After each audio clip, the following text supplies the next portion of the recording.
Fala galera, beleza? Aqui é o Gustavo, espero que todos estejam bem. Vamos dar sequência à leitura da Bíblia em 365 dias, aqui na Bíblia 365, versão NVI. Hoje,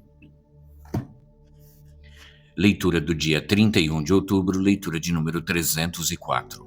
A porção do Velho Testamento está em Lamentações 4:1 a 5:22. Como o ouro perdeu o brilho, como o ouro fino ficou embaçado. As pedras sagradas estão espalhadas pelas esquinas de todas as ruas. Como os preciosos filhos de Sião, que antes valiam seu peso em ouro, hoje são considerados como vasos de barro, obra das mãos de um oleiro. Até os chacais oferecem o peito para amamentar os seus filhotes. Mas o meu povo não tem mais coração. É como as avestruzes do deserto. De tanta sede, a língua dos bebês gruda no céu da boca. As crianças imploram pelo pão, mas ninguém as atende. Aqueles que costumavam comer comidas finas passam necessidade nas ruas. Aqueles que se adornavam de púrpura hoje estão prostrados sobre montes de cinza. A punição do meu povo é maior que a de Sodoma, que foi destruída num instante sem que ninguém a socorresse. Seus príncipes eram mais brilhantes que a neve, mais brancos do que o leite, e tinham a pele mais rosada que rubis, e sua aparência lembrava safiras, mas agora estão mais negros do que o carvão. Não são reconhecidos nas ruas. Sua pele enrugou-se sobre os seus ossos, agora parecem madeira seca. Os que foram mortos à espada estão melhor do que os que morreram de fome, os quais, tendo sido torturados pela fome, definham pela falta de produção das lavouras. Com as próprias mãos, mulheres bondosas cozinharam seus próprios filhos, que se tornaram sua comida quando o meu povo foi destruído. O Senhor deu vazão total à sua ira, derramou a sua grande fúria. Ele acendeu em Sião um fogo que consumiu os seus alicerces. Os reis da terra e os povos de todo o mundo não acreditavam que os inimigos e os adversários pudessem entrar pelas portas de Jerusalém. Dentro da cidade foi derramado o sangue dos justos, por causa do pecado dos seus profetas e das maldades dos seus sacerdotes. Hoje eles tateiam pelas ruas como cegos, e tão sujos de sangue estão que ninguém ousa tocar em suas vestes. Vocês estão imundos. O povo grita para eles: afastem-se, não nos toquem.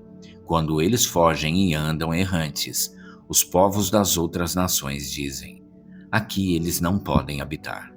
O próprio Senhor os espalhou. Ele já não cuida deles. Ninguém honra os sacerdotes, nem respeita os líderes. Nossos olhos estão cansados de buscar ajuda em vão. De nossas torres ficávamos à espera de uma nação que não podia salvar-nos. Cada passo nosso era vigiado, nem podíamos caminhar por nossas ruas. Nosso fim estava próximo, nossos dias estavam contados. O nosso fim já havia chegado. Nossos perseguidores eram mais velozes que as águias nos céus. Perseguiam-nos por sobre as montanhas. Ficavam de tocaia contra nós no deserto. O ungido do Senhor, o próprio fôlego da nossa vida, foi capturado em suas armadilhas. E nós que pensávamos que, sob a sua sombra, viveríamos entre as nações. Alegre-se e exulte, ó terra de Edom, você que vive na terra de Uz. Mas a você também será servido o cálice. Você será embriagada, e as suas roupas serão arrancadas. Ó cidade de Sião, o seu castigo terminará.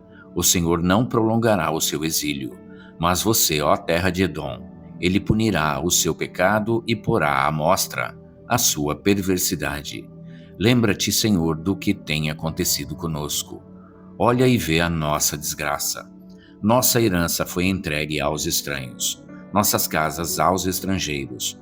Somos órfãos de pai. Nossas mães são como viúvas. Temos que comprar a água que bebemos. Nossa lenha só conseguimos pagando. Aqueles que nos perseguem estão bem próximos. Estamos exaustos e não temos como descansar. submetemo-nos ao Egito e à Assíria para conseguir pão. Nossos pais pecaram e já não existem, e nós recebemos o castigo pelos seus pecados. Escravos dominam sobre nós, e não há quem possa livrar-nos das suas mãos. Conseguimos pão arriscando a vida, enfrentando a espada do deserto. Nossa pele está quente como um forno, febril de tanta fome. As mulheres têm sido violentadas em Sião, e as virgens nas cidades de Judá. Os líderes foram pendurados por suas mãos. Aos idosos não se mostra nenhum respeito. Os jovens trabalham nos moinhos. Os meninos cambaleiam sob o fardo de lenha. Os líderes já não se reúnem junto às portas da cidade. Os jovens cessaram a sua música. Dos nossos corações fugiu a alegria. Nossas danças se transformaram em lamentos. A coroa caiu da nossa cabeça. Ai de nós, porque temos pecado. E por esse motivo nosso coração desfalece, e os nossos olhos perdem o brilho. Tudo porque o monte Sião está deserto, e os chacais perambulam por ele. Tu, Senhor, reinas para sempre. Teu trono permanece de geração em geração. Por que motivo então te esquecerias de nós? Por que haverias de desamparar-nos por tanto tempo? Restaura-nos para ti, Senhor, para que voltemos. Renova os nossos dias como os de antigamente, a não ser que já nos tenha rejeitado completamente e a tua ira contra nós não tenha limite. Agora a porção do Novo Testamento em Hebreus 2, de 1 a 18. Por isso é preciso que prestemos maior atenção ao que temos ouvido, para que jamais nos desviemos. Porque se a mensagem transmitida por anjos provou a sua firmeza e toda transgressão e desobediência recebeu a devida punição, como escaparemos se negligenciarmos tão grande salvação? Essa salvação, primeiramente anunciada pelo Senhor, foi-nos confirmada pelos que a ouviram. Deus também deu testemunho dela por meio de sinais, maravilhas, diversos milagres e dons do Espírito Santo, distribuídos de acordo com a sua vontade. Não foi a anjos que ele sujeitou o mundo que há de vir, a respeito do qual estamos falando, mas alguém em certo lugar testemunhou, dizendo: Que é o homem, para que com ele te importes? E o filho do homem, para que com ele te preocupes? Tu o fizeste um pouco menor do que os anjos, e o coroaste de glória e de honra. Tudo sujeitaste debaixo dos seus pés. Ao lhe sujeitar todas as coisas, nada deixou que não lhe estivesse sujeito. Agora, porém, ainda não vemos que todas as coisas lhe estavam sujeitas. Vemos, todavia, aquele que por um pouco foi feito menor do que os anjos, Jesus, coroado de honra e de glória, por ter sofrido a morte, para que, pela graça de Deus, em favor de todos, experimentasse a morte. Ao levar muitos filhos à glória, convinha que Deus, por causa de quem e por meio de quem tudo existe, tornasse perfeito mediante o sofrimento o autor da salvação deles. Ora, tanto o que santifica quanto os que estão santificados provém de um só. Por isso Jesus não se envergonha de chamá-lo irmãos. Ele diz: Proclamarei o teu nome a meus irmãos, na assembleia te louvarei, e também nele porei a minha confiança. Novamente ele diz: Aqui estou eu com os filhos que Deus me deu.